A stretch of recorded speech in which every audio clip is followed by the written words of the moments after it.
Hello everyone, मैं शुभम एक बार फिर से आपका स्वागत करता हूं आपके अपने प्लेटफॉर्म डेल्टा रैंकर्स पे। उम्मीद करता हूं आप लोग ठीक होंगे। जैसा कि आपको पीछे बैकग्राउंड से क्लियर हो रहा होगा, आज हम बात करने वाले हैं इंडियन कॉन्स्टिट्यूशन पार्ट 2 के बारे में, जो रिलेट है किससे संबंधित, सिटीजनशिप से संबंधित। और अब तक हमने क्या पढ़ लिया, मैंने आपको बताऊंगा। लास्ट लेक्चर में हमने पार्ट 1 के बारे में कंप्लीट पढ़ लिया था। मैंने कल आपको यह भी पढ़ा दिया कि भैया कौन कौन सी ऐसी समितियां बनी थी। क्या जेबीबी समिति के बारे में बात हो, चाहे धर कमीशन के बारे में बात हो, या फजल अली के बारे में बात हो, जो फजल अली का आयोग आया था। इन तीनों के बारे में मैंने अच्छे से डिटेल में पढ़ा दिया था।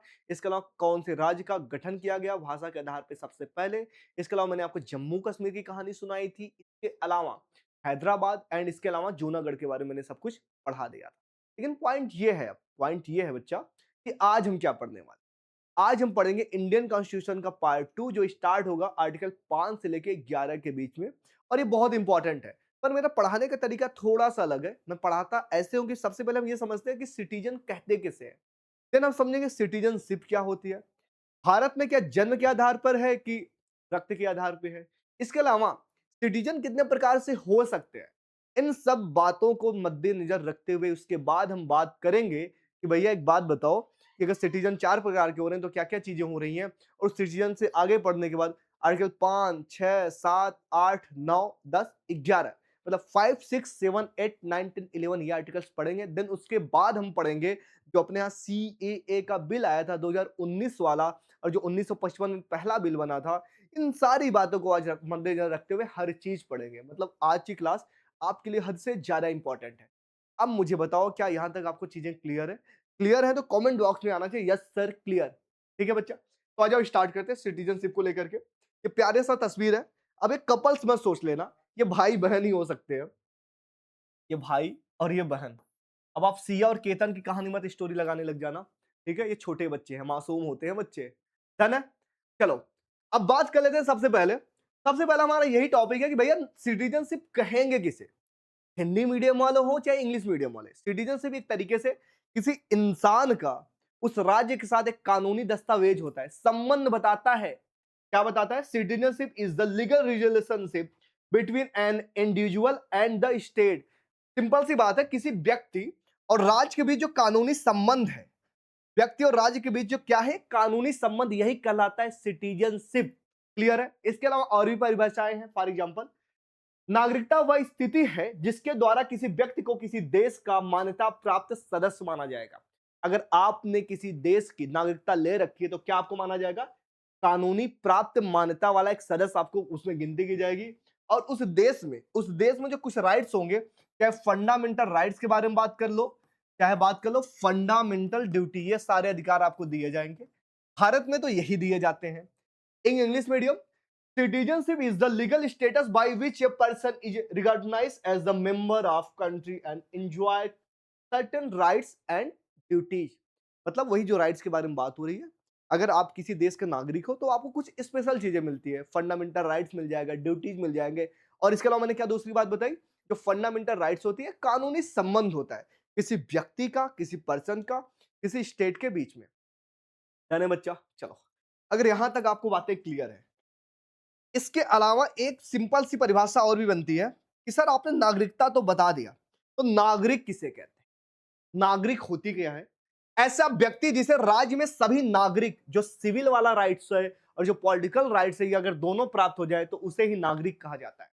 कोई ऐसा व्यक्ति जिसको उस देश का civil rights and political rights दोनों प्राप्त हो, वही नागरिक कहलाता है। क्या तीन बातें क्लियर हो गई? नागरिकता का मैंने दो परिभाषा बताया। सबसे पहले डिफिनेशन क्या बताया भैया?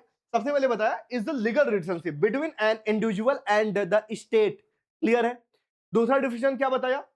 इसके द्वारा अगर किसी आदमी को अगर एक कानूनी प्राप्त अगर एक अधिकार मिलता है, क्या क्या अधिकार है? कि आपको फंडामेंटल राइट्स मिलने वाले हैं और ड्यूटी मिलने वाली है। तो ये भी बात क्लियर होगी। और इसके अलावा मैंने बताया सिटीजन कहते किसे हैं। सिटीजन का मतलब क्या होता है? ऐसा कोई पर्सन जिसको क्या क्या सिविल राइट्स हो और पॉलिटिकल राइट्स हो। ठीक है, civil rights and political rights प्राप्त हो, उसे कहते हैं नागरिक। A person who enjoy all civil and political rights in an state of car and citizen. अब मुझे लगता है कि इसके अलावा इस पेज पे पढ़ाने की कोई जरूरत नहीं है, आपने सब कुछ समझ लिया होगा। तो आप बताओ, आगे चलूं मैं अगले पेज पे? ठीक है, चलो आगे चलते हैं। आगे चलते हैं, अब आगे चलते हैं। एक बात आती है कि भैया एक तरफ एलियन है और एक तरफ कौन है, फॉरेनर, जिसको हम एलियन भी बोलते हैं, और एक तरफ सिटीजन है। तो दोनों में अंतर क्या है? अगर एक हमारे देश में एक तरफ कोई आदमी आ जाए, एक कोई व्यक्ति आ जाए, जैसे मैं आ गया, यहाँ पे शुभम सर आ जाए, एक तरफ शुभम सर आ जाए और एक तरफ आपको कौन दिख जाए, यूके का कोई आदमी दिख जाए, जो मेंबरशिप मतलब जो सिटीजनशिप नहीं लेके रखा हुआ है भारत का, तो क्या क्या स्पेशल चीजें मिलेंगी? मुझे फंडामेंटल राइट्स कुछ स्पेशल मिलेंगे, जैसे आर्टिकल 15, 16, 19, 29, 3, आर्टिकल 15, 16, 19 और क्या 29, 30 मुझे स्पेशली रूप से मिलेगा, बट इनको नहीं मिलेगा। कुछ ऐसे राइट्स हैं जो सिर्फ इंडियंस के लिए होंगे, जो यहाँ के सिटीजन्स है, जो यहाँ की सरकारें सिर्फ उनको देना चाहती है, हर किसी के लिए नहीं देता। तो वही कह रहा है कि भैया अगर कोई आदमी है, उसी देश का है, वहां की सिटीजनशिप प्राप्त कर रखा है, तो उसको अलग राइट्स मिल जाते हैं, उनको सभी पॉलिटिकल राइट्स मिल जाएंगे, पर फॉरेनर को नहीं मिलते हैं। यहां तक कि उनको कंप्लीट सदस्य भी नहीं माना जाता है, वोट देने का राइट्स भी नहीं होता, और यहां तक कि सीमित राइट्स होते हैं। तो मुझे बताओ, क्या यहां तक आपको बात क्लियर है बच्चा? क्या क्लियर है? देख लो, अच्छे से देख लो, देन मुझे आप बताओ कि इतना बात आपको क्लियर है या नहीं क्लियर है। अगर मैं बात करूं, अगर मैं बात करूं नेचर ऑफ सिटीजनशिप क्या है, नागरिकता एक प्रकार का क्या हो सकता है, एक प्रकार से एक बहिष्कार भी इसका हो सकता है, क्योंकि गैर नागरिक को अधिकारों से बाहर कर देती है। सिटीजनशिप का मतलब ये होता है एक तरह का बहिष्कार, कि जहां पे आप रहते हो अगर वहां के राइट्स आपको सारे मिल रहे हैं तो आप सिटीजन हो, और जो नहीं है सीधे सीधे आपको डिस्क्रिमिनेशन देखने को मिल जाएगा, कि जो आदमी नहीं है उनको सारे राइट्स नहीं मिलेगा, यहाँ का जो सिटीजनशिप नहीं ले रखा है उस देश के सारे राइट्स नहीं मिलते हैं। तो हमें दर्शाता है कि सिटीजनशिप एक तरीके से बहिष्कार है, अगर हमने लिया है तो उस देश के सारे राइट्स हैं, और किसी दूसरे देश का आदमी अगर यहाँ पे आके रह रहा है तो ये क्या है कि हम उसका बहिष्कार कर रहे हैं, कि हम तुमको सारे राइट्स नहीं देंगे, तुम अगर यहाँ पे आओगे रहोगे तभी सारे प्रिविलेज मिलेंगे। डन है? चलो, अब इस पेज की कोई ऐसी बात बच्चे आपको ना समझ आई हो मुझसे पूछ लो। सबसे पहले मैंने बताया कि फॉरेनर और इंडियंस में क्या अंतर है। दूसरी बात मैंने क्या बताया, दूसरे मैंने ये बताया कि सिटीजनशिप का नेचर, स्वरूप क्या होता है। ठीक है, एक बार आप देख लो, देन आगे चलता हूं। इंग्लिश मीडियम वाले, हिंदी मीडियम वालों, बच्चा दोनों के लिए है, तो मुझे नहीं लगता है कि आपको यहां तक कोई दिक्कत होगी। ठीक है बच्चा, आगे चलो बच्चा।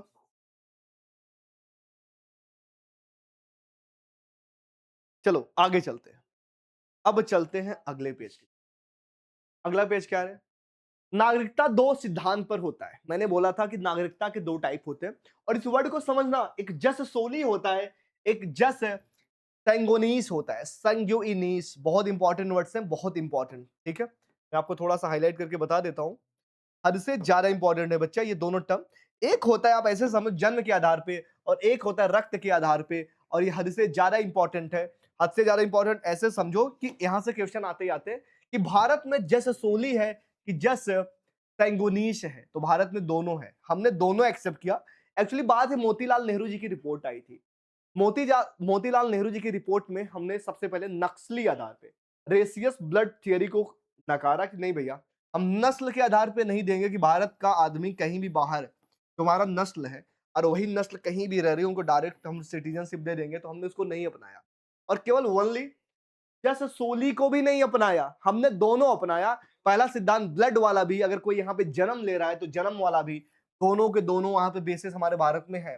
कोई आदमी अपने भारत में नागरिकता कैसे ले सकता है, या तो यहाँ पे जन्म लिया हो, या तो क्या कैसे ले सकता है, या फिर उसका रक्त संबंध यहाँ पे हो, दादा हो, दादी हो, नाना हो, नानी हो, चाचा चाची एंड ऑल। क्लियर है? चाचा चाची अगर यहाँ पे होगा तो दादा दादी होंगे, दादा दादी यहाँ पे होंगे तो भी आपको मिल जाएगा। तो बताओ मुझे यहाँ तक कोई ऐसी बात जो आपको ना समझ आ रही हो। तो अपने भारत में मैंने क्या बताया, देखो सिटीजनशिप के बारे में पहले मैंने डेफिनेशन बताया, डेफिनेशन के बारे में इसके बाद मैंने आपको सिटीजन्स बताया। इसके अलावा मैंने आपको ये बताया कि कैसे सिटीजनशिप के टाइप क्या हो सकते हैं, किस किस बेसिस पे किसी देश में सिटीजनशिप को ले सकते हैं। तो सबसे पहले एक होता है जस सोली, और दूसरा क्या है, जस सेंगोनीस। ठीक है बच्चा, एक बार आप देखना चाहो देख सकते हो। इसके अलावा अगर ये बात नहीं देखना चाह रहे हो, कंप्लीट हो गया, तो अगले पेज पे चलता हूं। मोतीलाल नेहरू ने इस बात को नकार दिया कि नक्सली आधार पे नहीं होना चाहिए, और ओनली ब्लड के बेसिस पे नहीं होना चाहिए। अगर होगा तो हम दोनों को दोनों अपनाएंगे, दोनों का मिक्सर होगा, उसके अलावा नहीं होना चाहिए। है ना? क्वेश्चन, किस कौन सी ऐसी कमेटी थी जिसने क्या किया था, इसका विरोध किया था?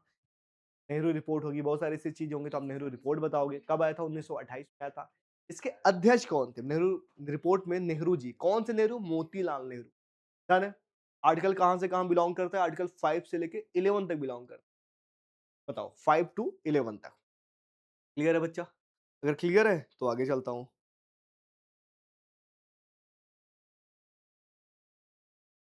आ जाओ अब आगे। अगला क्या कह रहा है?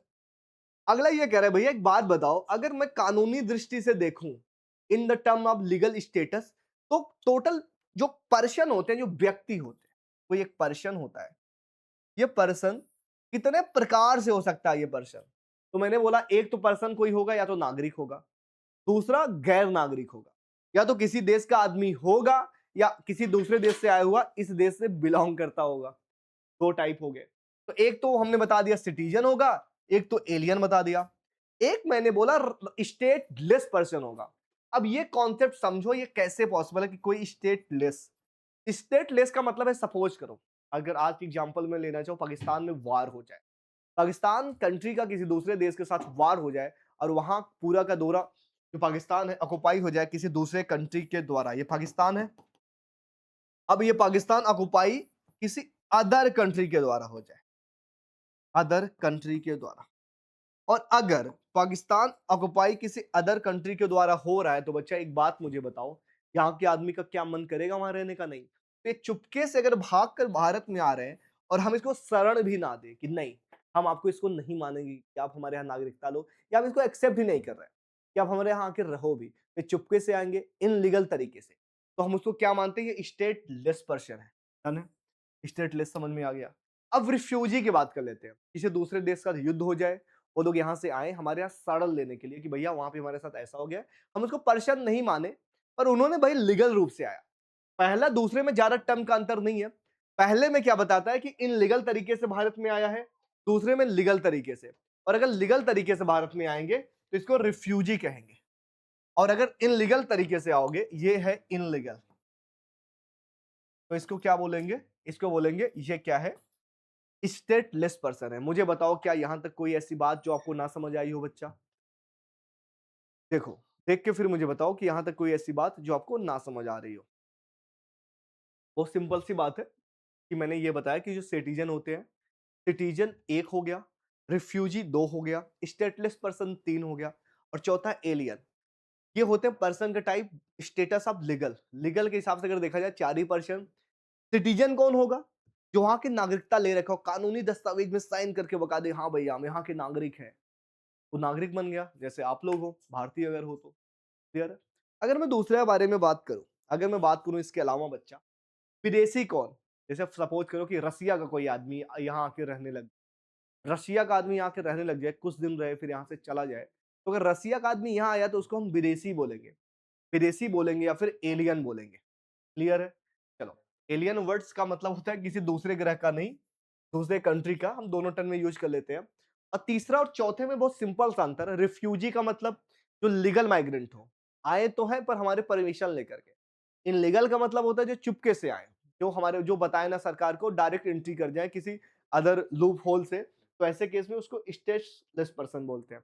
तो क्या चारों कॉन्सेप्ट आपको क्लियर है? यस या नो मुझे बताओ। मुझे लगता है आपको फिंगर टिप पे हो गया होगा। मैंने आपको ये बताया कि सिटीजन कितने प्रकार के, ये भी क्लियर हो गया होगा। मैंने आपको बताया कि सिटीजन लेते कैसे हैं, दो प्रकार से, या तो रक्त होगा या तो जन्म होगा।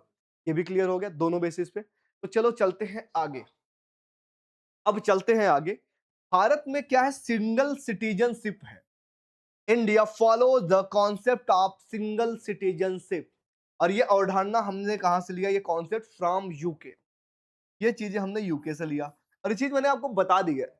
ये चीज मैंने कुछ देर पहले बताई है, इसके पहले वाले क्लास में। अगर आपने देखा होगा यूके से इसके अलावा हमने एक चीज और लिया था, याद है? पार्लियामेंट्री सिस्टम, संसदीय प्रणाली भी हमने कहां से लिया है? यूके से। ठीक है, चलो यहां तक कोई ऐसी बात जो आपको ना समझ आई हो बताओ। यहां तक कोई ऐसी बात जो आपको ना समझ आई हो तो बताओ, अदरवाइज चलता हूं आगे।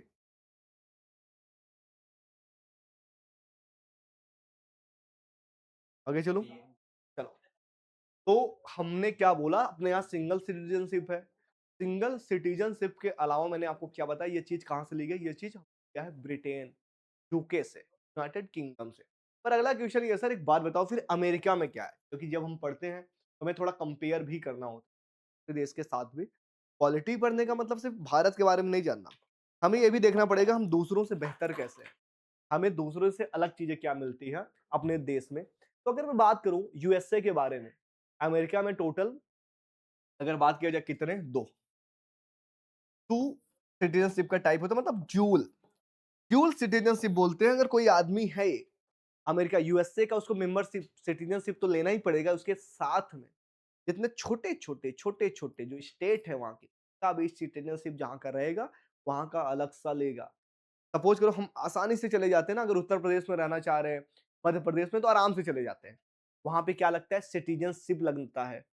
वहां पे पूरे भारत का एक नागरिक नहीं होता, वहां पे पूरे अमेरिका का नागरिक नहीं होगा। अमेरिका का सिटीजनशिप तो लेगा लेगा, साथ में जिस स्टेट में रहता है वहां के भी उसको नागरिकता लेनी पड़ेगी।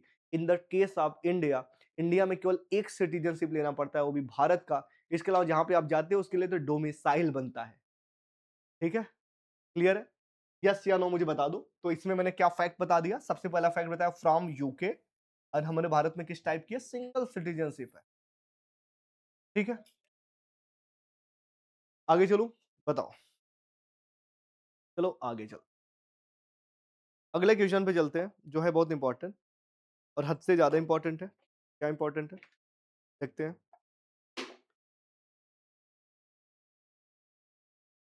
अब हम फाइनली आ चुके हैं आर्टिकल 5, आर्टिकल 5 से लेकर के 11 के बीच। आर्टिकल 5 से लेकर 11 के बीच में आ चुके हैं, आर्टिकल 5 टू 11। अगर मैं 5 आर्टिकल के बारे में बात करूं, आर्टिकल 5 यही कह रहा है कि अपने यहाँ पर संविधान लागू होने जा रहा था, और संविधान लागू होने से पहले ये बात हो रही 26 नवंबर के बारे में। 26 नवंबर 1950 को जब संविधान बन के रेडी होकर के हमने मान लिया था कि हमारा संविधान अब अपना लिया है, तो वहीं पर वहां एक बात किया गया कि आने वाला 26 जनवरी 1950 को हम किसको नागरिक मानेंगे भारत का, हम किस आदमी को हम सिटीजन मानेंगे कि भैया कौन होगा भारत का नागरिक। A person become an Indian citizen on 26 January 1950 if he had domicile in India and fulfil any one condition. यदि उसके पास यहाँ का निवास पत्र है और उसके साथ में इनमें से कोई एक अगर टर्म, कोई भी एक अगर वो फॉलो कर रहा है, तो उसको हम मान लेंगे भैया वो भारत का नागरिक है। ये आर्टिकल 5 किसके लिए है, संविधान के स्टार्ट होने के दिन की बात हो रही है, जिस दिन हमारे यहाँ संविधान कंप्लीटली लागू किया, ये उसके लिए आर्टिकल 5 बात करेगा। आर्टिकल 5 ये बताएगा कि भारत में नागरिक समझा किसे जाएगा, अगर भारत में नागरिकता किसको मानेंगे, नागरिकता लिया किसने है, जो भी इंसान इंडियन कॉन्स्टिट्यूशन जिस दिन लागू हो रहा है उस दिन से उसके पास डोमिसाइल हो, साथ में एक टर्म एंड कंडीशन, क्या, यदि उसका जन्म भारत में हुआ है, माता पिता में से कोई एक भारत का जन्मा हो, और या फिर 1950 से पहले वो कम से कम 5 साल तक भारत में रहा हो। तीन अगर चीज कंडीशन में से कोई एक कंडीशन फॉलो करता है,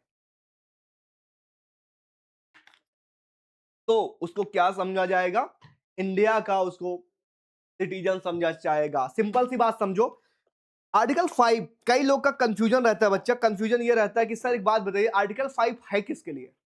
आर्टिकल 5 प्रारंभ में संविधान लागू होने से, जिस दिन संविधान को इनेक्ट कंप्लीटली किया गया, और कंप्लीटली करने के बाद आपसे ये पूछा जाएगा कि सर एक बात बताइए उस दिन किसको मानेंगे हम, जैसे हमारे यहाँ संविधान बन चुका है। अब संविधान बनने के बाद सबसे बड़ा मुद्दा यही था, क्योंकि उसमें भारत पाकिस्तान का अलगाववाद हो चुका था, आपको अच्छे से पता है। हम युद्ध लड़ चुके हैं 47 में एक, फिर आगे भी लड़ेंगे। लेकिन जो 50 में हमारा संविधान बन के रेडी हो गया, कि सब मन में सबके क्वेश्चन ये है, सर एक बात बताइए हम यहाँ के आदमी किसको समझेंगे, हम किसको नहीं समझेंगे, कोई आदमी आ रहा है यहाँ से जा रहा है, कोई वहां से यहाँ आ रहा है, क्या हम सबको मान लेंगे। तो वहीं भी इन लोगों के मन में क्रिएटर जो हमारे थे, एक विचार आया कि नहीं, कोई भी आदमी जिसके पास एक डोमिसाइल हो, साथ में इन तीनों में से कोई एक शर्त कंप्लीट करता हो, और उन शर्तों में यह है कि भारत में जन्मा हो, तो ठीक है मान लिया तुम आज से क्या हो, सिटीजन हो भारत के। या फिर माता पिता में से कोई एक आदमी का जन्म आपके इंडिया में होना चाहिए, अगर यह भी नहीं है तो कम से कम आपको ये प्रूफ करना पड़ेगा कि 5 साल तक आप क्या रह रहे हो, इंडिया में रह रहे हो। कहां से, 1950 से पहले। 1950 से पहले 1945 में अगर आप आए हो और आपको प्रूफ करना पड़ेगा कि भैया कम से कम 5 साल तक आप सामान्य निवास किए हो लगातार, तो ऐसे केस में आपको मान लेंगे कि आप भारत के नागरिक हो। तो बोला ठीक है सर। तो बात ये आती है सर आर्टिकल 6 किसके लिए है? ये उस समय की बात थी जब वो लागू हो गया संविधान। अब हम क्या कह रहे हैं भैया एक बात बताओ, पाकिस्तान से भारत आए लोगों की नागरिकता का क्या ऐसा कभी तो ऐसा होगा कि बंटवारा हो गया, कुछ लोग पाकिस्तान चले गए, फिर वहां से कुछ लोग आ गए, वहां से कुछ लोग आना चाह रहे हैं और उनका मन नहीं लग रहा वहां पे, उनको ऐसा फील हो रहा कि वहां से बेटर कंडीशन उनको यहाँ पे मिल सकता है, वहां से बेटर कंडीशन उनको यहाँ पे मिल सकता है, तो उनके मन में एक ही चीज आ रही है सर एक बात बताइए, हम तो वहां गलती से चले गए थे, अब वहां से मुझे यहाँ पे आना है तो यहाँ की सिटीजनशिप हमको लेनी है, तो माई बाप हमको कैसे सिटीजनशिप लिया जा सकता है, आपको ये पूछा जा रहा है। तो क्या है इंग्लिश मीडियम वालों, citizenship of migrant from Pakistan, कोई भी ऐसा आदमी जो माइग्रेंट पाकिस्तान से यहाँ पे आ रहा है, कैसे होगा? सबसे पहला 19 जुलाई 1948 से पहले आए लोगों के लिए कंडीशन है कि भैया अगर कोई आदमी है जिसका एचपी हो गया, हृदय परिवर्तन, जो गया तो था पर 19 जुलाई 1948 से पहले आ गया, क्योंकि इसके बाद इसे परमिट की व्यवस्था स्टार्ट हुई, परमिट सिस्टम, इसके बाद परमिट सिस्टम आ जाएगा, इसीलिए ये डेट बहुत इंपॉर्टेंट है।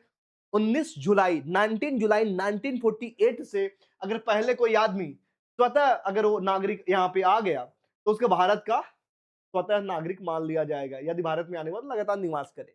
ठीक है, अगर उसका एचपी हो गया 1948 से पहले आ गया तो मान लेंगे, लेकिन मानेंगे तभी उनमें से एक कंडीशन तो ये हो ही गया है, दूसरा कंडीशन ये है क्या, या तो स्वयं या तो माता पिता दादा दादी इनमें से कोई एक आदमी, इनमें से कोई एक आदमी का जन्म भारत में हुआ हो, भारत, क्लियर है?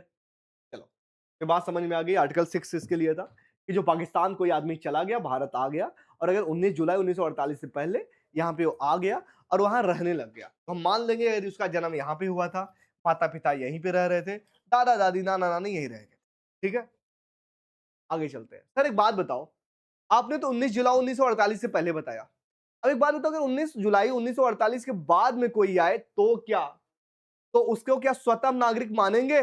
बिल्कुल नहीं, उसको हम स्वतः नागरिक नहीं मानेंगे। उसके पीछे एक रीजन ये है कि उसको सबसे पहले रजिस्ट्रेशन कराना पड़ेगा कि हम यहाँ पे आ गए हैं, लेकिन 19 जुलाई 1948 वाले केस में आपको रजिस्ट्रेशन कराने की नीड नहीं थी, आप आए हमने मान लिया, लेकिन अगर आप उसके बाद आ रहे हो तो उसके लिए आपको रजिस्ट्रेशन भी कराना पड़ेगा और साथ में आपको जाके बताना पड़ेगा, आपको यहाँ 6 महीने रहने के बाद जाके बताना पड़ेगा भाई साहब हम रजिस्ट्रेशन करा लिए थे, देखो हमारे 6 मंथ कंप्लीट हो चुके हैं और हमें अब यहाँ का सिटीजनशिप दे दो।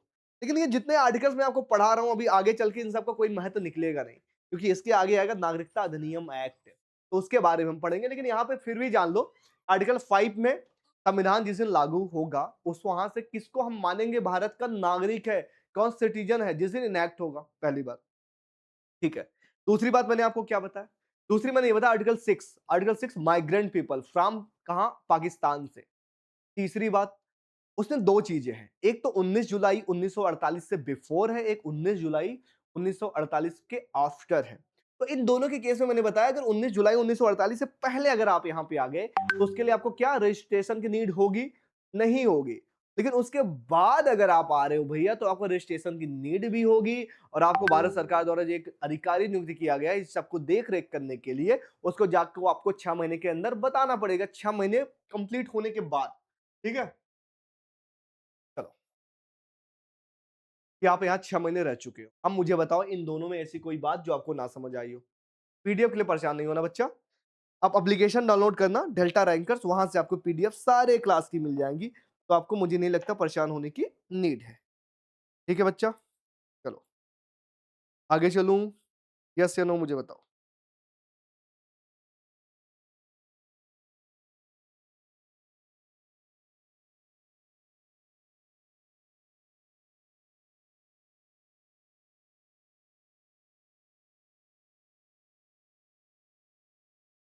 चलो आगे चलता हूँ, अगला है क्या, अब एक बात करता हूं कि अभी तक क्या जो पाकिस्तान यहाँ पे आ गए थे, पाकिस्तान से भारत में आ गए थे, अगला क्वेश्चन है कि पाकिस्तान जाने वाले लोगों की नागरिकता, पाकिस्तान जाने वाले लोगों की नागरिकता का क्या, citizen of migrant to Pakistan, अब यहां से वो चले गए, अब वो रहने लग गए, अब अगर उनको दोबारा चाहिए, ये 1948 का डेट नहीं है, ये 1948 वाला डेट आप इसको मत समझिए, दूसरा डेट है, ठीक है। चलो, तो ये भी बहुत इंपॉर्टेंट है, ये आर्टिकल किस में आएगा, ये भी आर्टिकल वही आर्टिकल 7 में, ठीक है। ठीक है, चलो बात करते हैं 1 मार्च 1947 के बाद पाकिस्तान जाने वाले नागरिक नहीं है, पर पुनर्वास परमिट से वापसी इनका संभव है।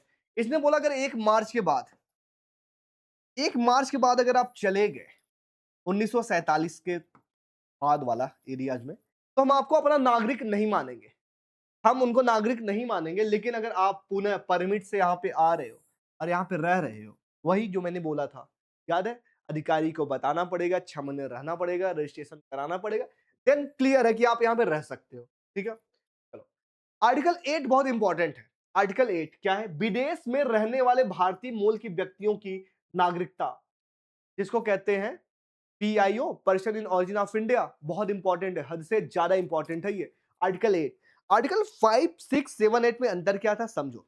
एक तो क्या था आर्टिकल 5, संविधान जिस दिन लागू हुआ उस दिन से हम किसको सिटीजन मानेंगे ये था। लेकिन अगर मैं आर्टिकल 6 के बारे में बात करूं, आर्टिकल 6 बहुत इंपॉर्टेंट कैसे था, इसमें यह था कि कोई आदमी था, इंडिया से पाकिस्तान चला गया और उसका मन करा नहीं भैया हम तो गलती से चले गए, हम गलती से चले गए, हम दोबारा यहां पे आना चाहते हैं, तो हमने वहां पे दो कंडीशन दिया। अगर आपका मन था आने का, तो अगर आप 19 जुलाई 1948 से अगर आप पहले आ जाते हो, तो आपको रजिस्ट्रेशन कराने की नीड नहीं है, हम आपको नागरिक मान लेंगे।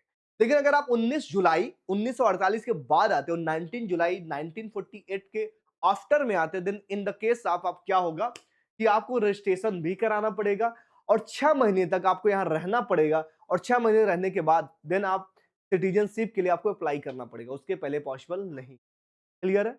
इसके अलावा आर्टिकल 7 था, आर्टिकल 7 भी बहुत इंपॉर्टेंट है कि कोई आदमी पाकिस्तान चला गया, अब पाकिस्तान वो चला गया है, तो ऐसे केस में क्या होगा, 1 मार्च 1947 के बाद कोई भी आदमी गएगा पाकिस्तान में, उसको हम सिटीजन नहीं मानेंगे। तभी मानेंगे किस केस में, कि वो यहां पे आए और खुद बोले कि हमको सिटीजनशिप चाहिए। अगर कोई आदमी 47 के बाद गया है, उसकी यहाँ की सिटीजनशिप खत्म है, जब तक आके वो बताया ना उसको नीड है यहाँ की। ये बात आप समझ रहे हो, बस आर्टिकल 8 में बस आपको परेशान करने के लिए डाला गया है 7 वाला। आर्टिकल 7 में आपको ज्यादा परेशान नहीं होना है। सर परमिट सिस्टम की एक वाला जो 1 मार्च है 45 वाला जो एक क्राइटेरिया है, उसके बाद कोई भी आदमी गया हो यहाँ की, उसकी रद्द है सिटीजनशिप। अब वो आना चाह रहा है तो आर्टिकल 6 यूज होगा, 6 में 2 टर्म थे, बस यही बात है। डन है।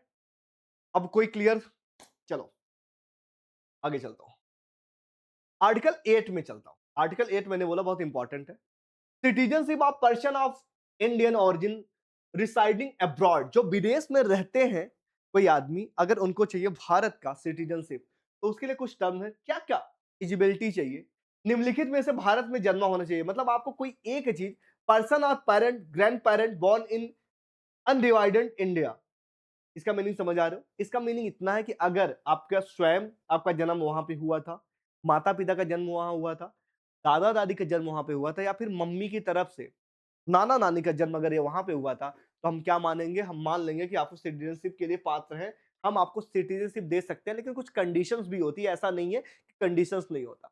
तो आर्टिकल 8 है इंपॉर्टेंट। 8 किसके लिए इंपॉर्टेंट है, कोई आदमी जो भारतीय मूल का था लेकिन वो विदेश में चला गया रहने के लिए, और उसको अगर फिर से दोबारा सिटीजनशिप यहाँ का चाहिए, उसके अगर पापा का, मम्मी का, नाना का, नानी का, दादा का, दादी का, या स्वयं उसका जन्म यहाँ पे हुआ था, तो उसको आसानी से यहाँ की सिटीजनशिप मिल सकती है। बस इतनी बात है। तो आर्टिकल 8 समझ में आया या नहीं, बताओ जल्दी से जल्दी मुझे बताओ बच्चा, कमेंट बॉक्स में, क्या आपको समझ आया है या नहीं आया है, बताओ।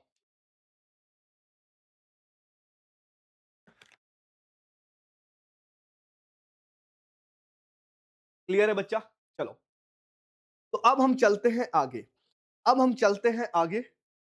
अगला क्या है, अगला है आर्टिकल 19।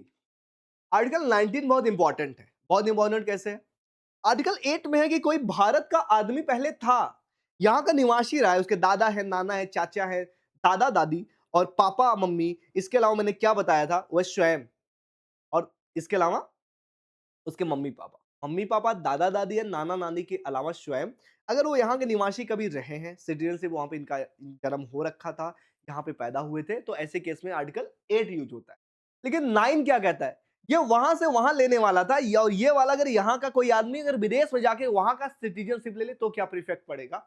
मतलब ये सवाल जो आर्टिकल 8 में था, 8 में था कि आपने कोई भारत का एक आदमी था, वो किसी कारणवश वहां के सिटीजनशिप ले लिया।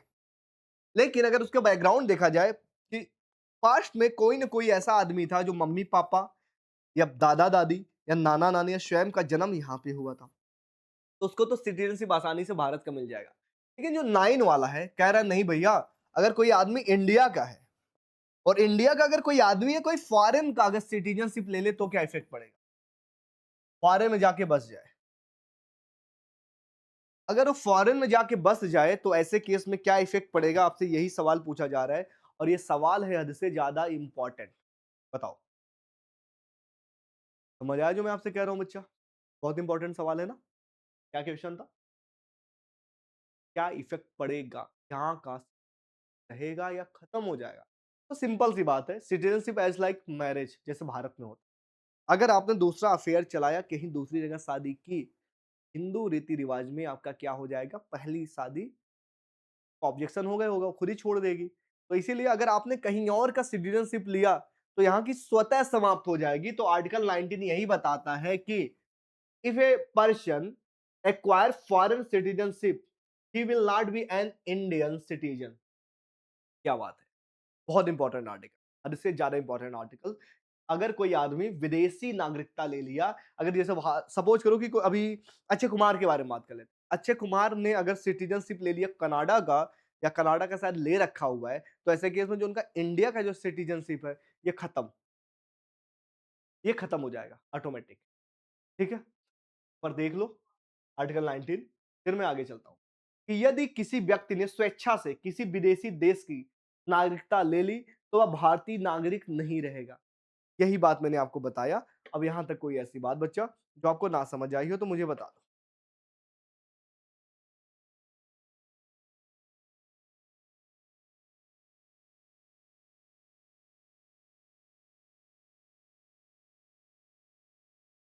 चलूं आगे बच्चा?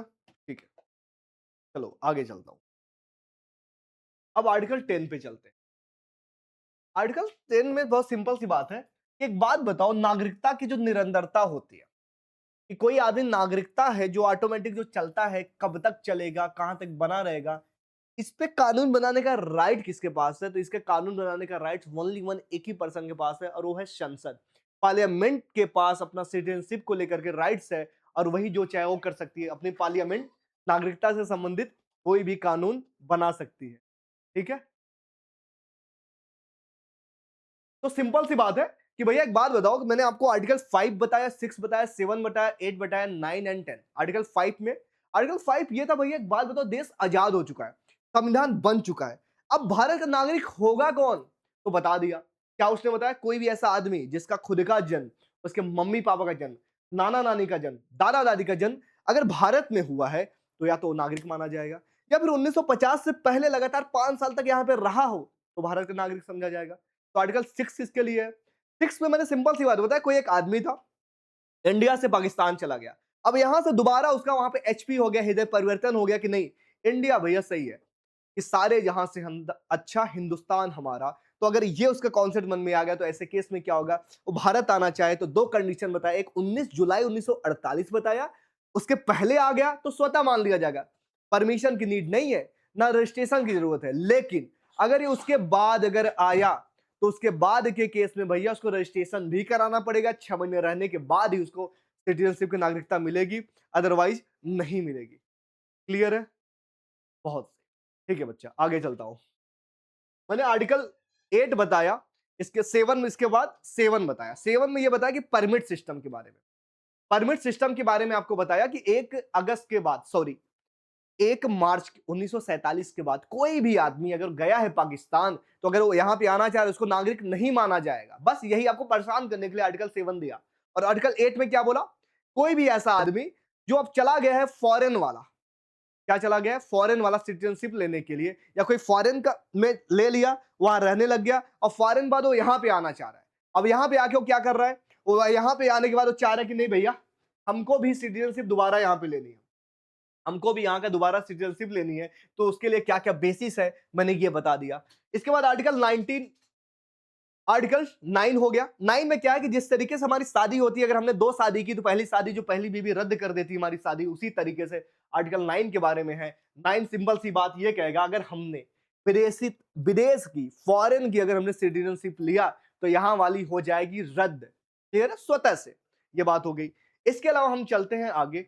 आर्टिकल 10 में ये बोला कि अगर सिटीजनशिप से संबंधित अगर कुछ भी कानून बनाना है तो संसद के अधीन होगा। वो कानून संसद पार्लियामेंट ही बनाएगी। पार्लियामेंट चाहे कानून बना करके नागरिकता को बना सकती है, समाप्त कर सकती है या अमेंडमेंट कर सकती है। मतलब parliament can be regulate citizenship by using law. Law के द्वारा कोई भी कानून बना सकती है, गिरा सकती है या उठा सकती है इस कानून को लेकर के। ठीक है? किसमें? सिटीजनशिप को लेकर के। क्लियर है? चलो, अब इसके बाद इसका लास्ट आर्टिकल है संसद की शक्ति। संसद की शक्ति जो आर्टिकल 11 में आता है कि पार्लियामेंट की शक्ति क्या है सिटीजनशिप को लेकर के। तो सिटीजनशिप बिल को लेकर कुछ भी कर सकती है, कानून बना सकती है, समाप्त कर सकती है और क्या कर सकती है? संशोधित कर सकती है। तो मुझे लगता है कि आपको आर्टिकल 5, 6, 7, 8, 9, 10 एंड 11 में अब कोई दिक्कत तो नहीं आ रही होगी। भारत में नागरिकता के बारे में मैंने आपको एक चीज और बताया। मैंने क्या बताया कि 2 टाइप होते हैं, एक रक्त के बेस पे होता है और एक जन्म के बेस पे होता है। मैंने आपको ये भी बताया कोई पर्सन कितने प्रकार से हो सकते हैं। अगर कोई व्यक्ति है तो लीगल, बाय द लीगल, अगर लीगल टर्म में देखा जाए कितना, या तो सिटीजन होगा, रिफ्यूजी होगा, या तो स्टेटलेस पर्सन होगा, या फिर क्या होगा? बताओ कमेंट बॉक्स में आप मुझे बताना। मैंने 4 टाइप बताया था, 3 मैंने आपको बता दिया है। अगर आपके मन में स्टेटलेस पर्सन के बारे में फिर से कंफ्यूजन में आपको समझा देता हूं। ये ऐसे नागरिक है जो भारत में जबरदस्ती घुस के चले आए, उनका खुद का कोई देश रहा नहीं, ऑक्युपाई हो चुका और वो यहाँ पे आ गए बिना बताए, तो वो कहलाते हैं स्टेटलेस पर्सन, राज्य विहीन व्यक्ति। तो क्या ये बात आपको क्लियर है बच्चा? ठीक है, बहुत सही। फिर भी कोई डाउट हो तो आप मुझे कमेंट बॉक्स में जरूर पूछना। आपको तुरंत रिप्लाई लगभग जितना मिनिमम हो सके टाइम में आपको मिल जाएगा। ठीक है, तो आगे चलूं बच्चा। अब बात करते हैं इसके बारे में कि भैया अगर नागरिकता भारत में लेनी है, अभी तक आर्टिकल 5 से लेके 11 सारे खत्म है।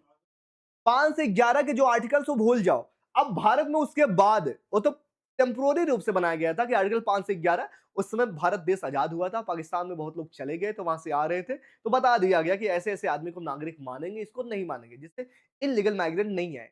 उसके बाद एक 1955 में एक संसद ने कानून बनाया जिसको कहते हैं सिटीजनशिप एक्ट 1955। और अभी वर्तमान में यही 2019 में एक बिल और आया था जो मैं पढ़ना बहुत आवश्यक है कि किन किन देशों से किन किन धर्मों को हमने एक्सेप्ट किया फिर से, जो इनलीगल माइग्रेंट थे उसको लीगल के रूप में।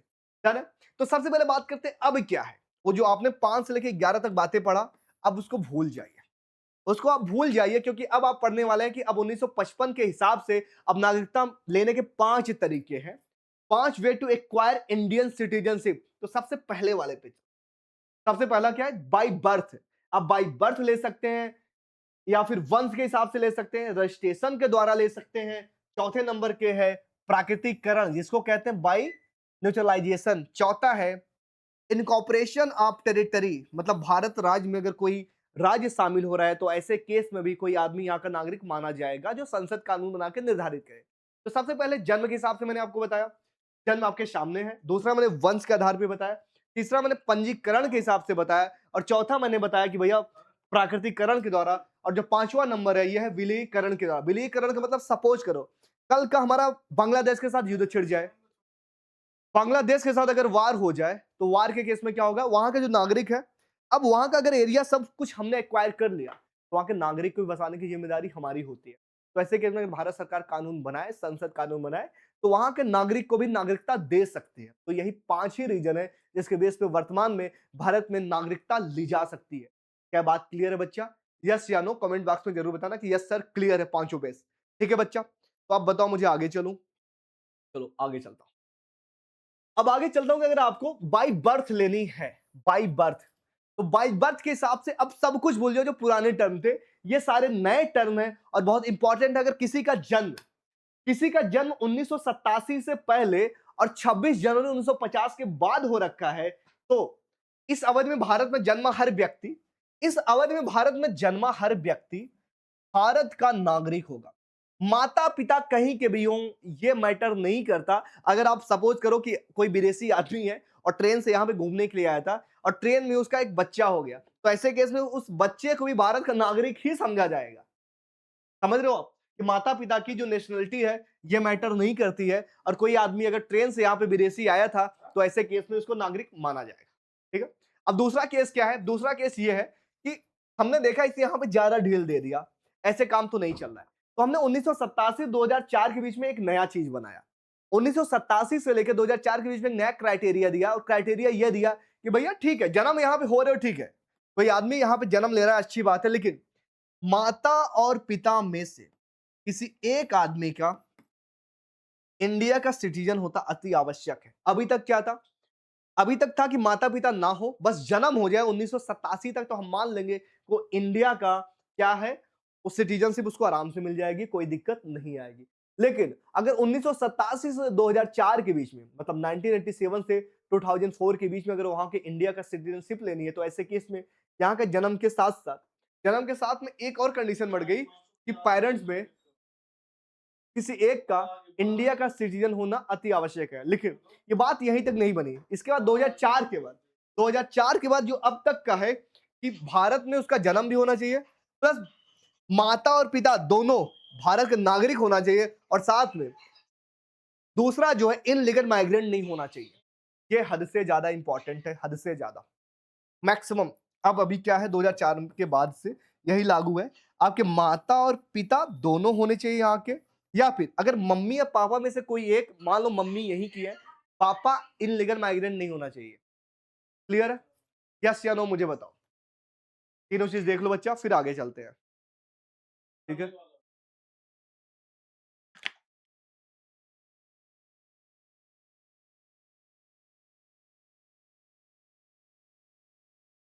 चलो आगे चलते हैं। अब इस एक्ट में अब तक टोटल 4 बार संशोधन किए जा सके हैं। लास्ट संशोधन 2015 में हुआ है। ठीक है। एग्जाम में नहीं पूछता, एग्जाम में बस यही पूछता है जो मैंने आपको बताया 2004 के बाद का क्या कंडीशन है, 1987 से लेकर 2004 के बीच में क्या क्या कंडीशन है, या 1950 से लेकर के 1987 के बीच में क्या क्या कंडीशन है, और साथ में आर्टिकल 5 टू 11 के बीच में कि आपने ये जाना कि मेन जो शक्ति है किसके पास है, पार्लियामेंट के पास। आई होप यहां तक तो आपको समझ में आ ही गया होगा।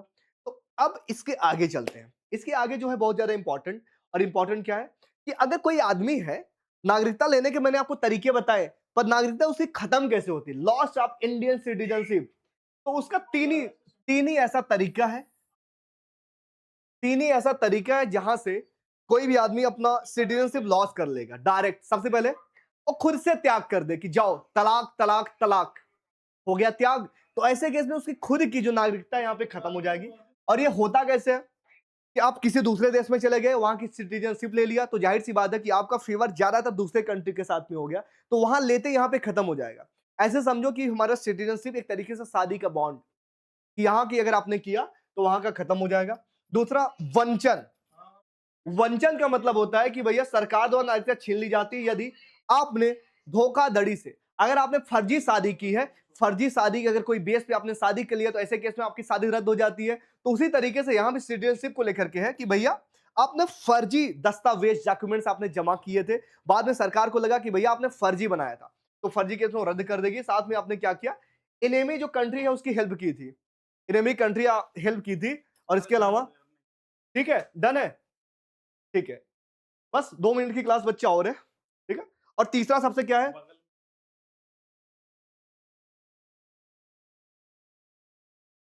ठीक है, तीसरा चलते हैं समापन के बारे में। वही अन्य देश ने आपने ले लिया तो भारत की स्वतः समाप्त हो जाएगी।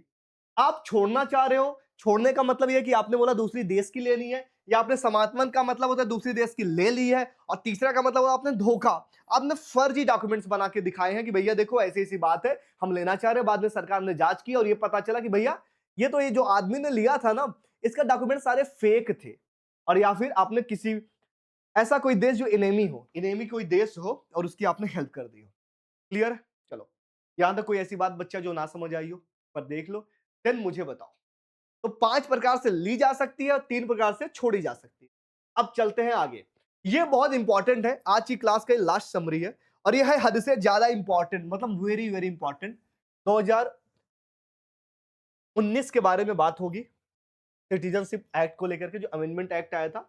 इसमें कुछ माइग्रेंट के बारे में बात हो, जो रिफ्यूजी थे। हम किसको किसको एक्सेप्ट किए हैं। 2019 का एक सीए बिल आया, उसमें बताया गया कोई भी आदमी अगर पाकिस्तान से बिलोंग करता होगा, बांग्लादेश से बिलोंग करता होगा, अफगानिस्तान से, मतलब इसको याद कैसे करोगे, पाग, पाकिस्तान, अफगानिस्तान, बांग्लादेश का कोई आदमी बिलोंग करे लेकिन उसका धर्म मुसलमान नहीं होना चाहिए। याद रखना, इन सारे धर्मों में मुस्लिम नहीं है, मुस्लिम छोड़ करके हिंदू हो, हिंदू, सिख, बौद्ध, जैन, पारसी और ईसाई। मतलब कैसे याद करोगे, हिंदू, सिख, बौद्ध, जैन, पारसी, ईसाई, नॉट मुस्लिम। ये अगर धर्मों को छोड़ करके टोटल 6 प्रकार के धर्म थे, अगर इस धर्म से वो आदमी बिलोंग करता है और इस कंट्री से बिलोंग करता है तो उसको हम सिटीजनशिप दे सकते हैं, बशर्ते क्या है कि पहले 12 साल का था, अगर वो 6 साल भी शो कर दे। कैसे शो कर दे, कि भारत में उसका प्रवेश 2014 या 2014 से पहले हुआ है। अगर ये शो कर दे 2014 या 2014 से पहले हुआ है और वो 6 साल तक यहां पे रहा हो, तो ऐसे केस में उसको सिटीजनशिप मिल जाएगी। क्लियर है? 6 धर्म मैंने बता दिया, 3 देश से, 2014 एक डेट है और पहले 12 साल था, इस बिल से 6 साल कर दिया। तो बताओ क्या यहां तक बच्चा क्लियर है? यस या नो मुझे बताओ। तो ये था आज की सिटीजनशिप की क्लास, बहुत इंपॉर्टेंट। इसके रिलेटेड पीवाईक्यू कराएंगे हम पीवाईक्यू की क्लास में और आपको बहुत ज्यादा मजा आएगा। आई होप आपको वीडियो पसंद आई होगी। वीडियो पसंद आई है, चैनल पर नए हो, लाइक करो, सब्सक्राइब करो, शेयर करो। और साथ में सिटीजनशिप इससे बेस्ट मुझे नहीं लगता कि समझा सकता था, कि एक वे तरीका होता है समझाने का कि 5 से 11 के बीच में क्या है, 3 टाइप के कैसे हम समाप्त कर सकते हैं, 5 टाइप से कैसे ले सकते हैं। मैंने आपको सारी चीजें बताई और पर्सन के टाइप क्या होते हैं, एज ए लीगल तरीके से लॉ के हिसाब से बात किया जाए, मैंने सब कुछ पढ़ा दिया। ठीक है बच्चा, फिर से मिलते हैं, तब तक के लिए thank you and best of luck.